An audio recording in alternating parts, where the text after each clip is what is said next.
Hello everyone, welcome back to my channel. So today video is very different. So let's cook with me. मो mouse special कंचा माछ बेसर तरकारी हाँ जोटा कि छणा हुए तो फर्स्ट ना आम को मैरिनेट करदे हलदी आ लुण देकी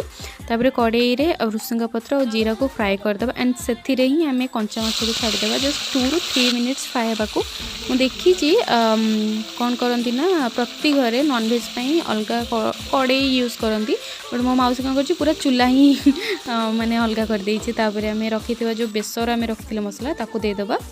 तापर हलदी आउ पानी देदबा स्वाद अनुसार लुण भी दबा तापर आमर हलदी कम थिला तो आम ताको हलदी टिके अधिका देदेलु तापर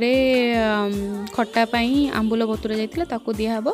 तापर हल्का हाथ में टिके टिके घांटे जमती से न भांगी जीव एमती घांटे तापर लिड देदेबा तापर आपे आपे कलर चेंज हो देन आमर रेडी जो डिलीशियस कंचा माछ बेसर तरकारी